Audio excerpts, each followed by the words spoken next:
Hey guys, it's Mike here, and welcome to another video I'm going to be bringing you today, in which I am going to be reviewing Blade Runner 2049, which is the sequel to the 1982 original film Blade Runner starring Harrison Ford. In Blade Runner 2049, as a Blade Runner played by Ryan Gosling is dispatched to track down and retire rogue replicants, synthetic people who are used for slave labor, he discovers shocking truths about the replicants and the corporation creating them. And these are revelations which can change both the world and the Blade Runner in the process. Now, I'm a big fan of the original Blade Runner, and I really do love the film. It's definitely one of my favorite Harrison Ford movies, and certainly one of the best films Ridley Scott has ever made. It's a film that's really gone down as one of the best science fiction films of all time, and really a film that was underrated at the time of its release. However, over the years, it's really built up a big following and a lot of prestige, so a sequel was definitely going to be something that was difficult to accomplish. However, when they handed it over to director Denis Villeneuve, I knew that they were moving in the right direction, as he has been a great director thus far in his career, creating such great films as Prisoners and Sicario, and his filmography really speaks for itself, and he took all of those skills and used it to do a great job in this movie. Now, I'll start out with the things that I really liked about this film. First off, I'll get into the cinematography. The cinematographer for this film is Roger Deakins, who has worked with Villeneuve on Sicario and Prisoners,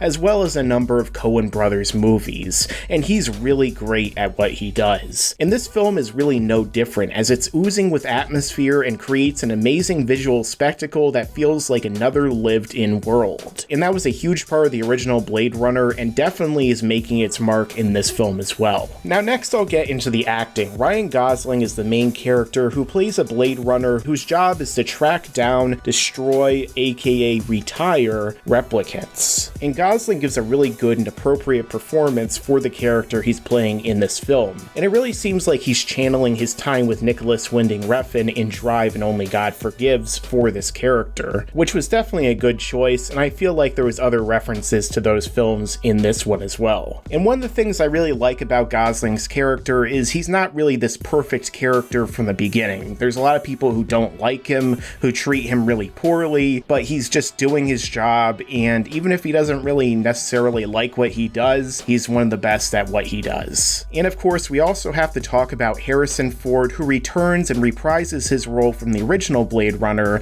as Deckard. And of course, this was originally shown in the trailers, so there's no spoilers on that, and really Harrison Ford gives the best performance I've seen him give in years. His character is in a very different place mentally and physically than he was at the end of the original Blade Runner. It's really interesting to see what he's been doing since the original one came to its conclusion. And one of the things I was expecting was for him to be a much bigger character in this film and take up a lot more screen time, but I was pretty surprised to see just how far into the film he really debuts. Now, one of the biggest things about the original Blade Runner were questions about Deckard himself. Who is he really? What is he really? And this film still carries much of the ambiguity of the original one. And another thing I really like about this film, just as I do with the original, is the concepts, the exploration of what it means to be a human, who really has a soul, and the implications of replicants being recognized as their own people, rather than merely tools and slaves. I also really like the concept of the world being in decay, with most people gone, and it seeming incredibly post-apocalyptic. I've always been a big fan of post-apocalyptic settings, and it really reminded me of Fallout, particularly Fallout 3 and New Vegas at times, which may have been something that the filmmakers drew inspiration from for this movie. And as I've said in reviews before, I'm not a huge fan of CGI and CGI characters. However, this film probably had the most realistic digital recreation of a character I've seen in any movie, and it was way better than Tarkin from Rogue One. If they're going to continue to move in that direction in films in the future, this is definitely a film that they should look at for inspiration. Now, as for any cons with this film,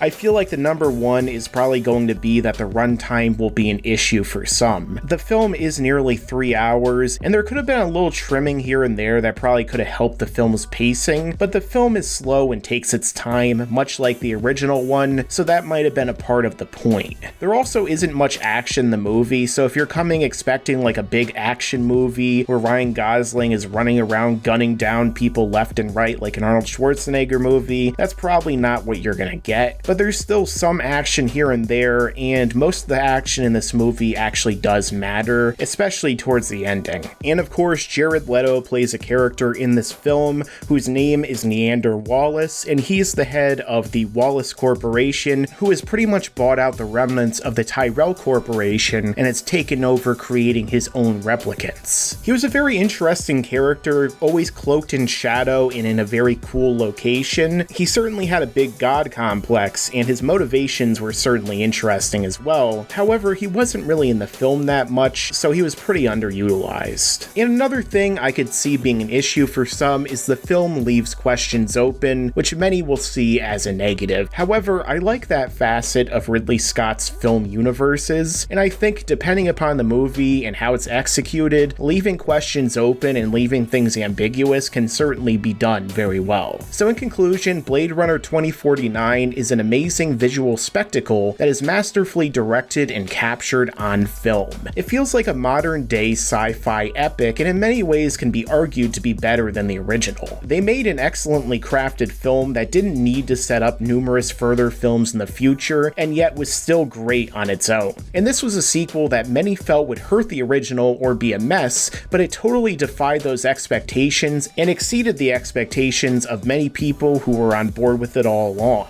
Now, one question is, can this film be watched without seeing the original, and will you still get everything that happens? I'm not entirely sure, as there are a number of references to the events of the original, but the film also supplies enough information to follow the narrative, so it is entirely possible. While the film does have some minor flaws, I feel that they don't really diminish it to any significant degree. This film isn't really for everyone to begin with, but as a work of art and a sequel to the original, I think it excelled at its goal. I'm going to give Blade Runner 2049 a 9 out of 10, and upon further revisits, that score could certainly rise. Alright guys, so what did you guys think of Blade Runner 2049? Did you like it? Or if not, let me know down below in the comments. Also, let me know how you think it compares to the original. Do you think it's even better, or do you think that it doesn't even hold a candle? Let me know down below. And as I always say, stick around, because there's a lot more to come in the future. Make sure to subscribe to this channel and enable notifications so you could see all of my content right away when it comes out.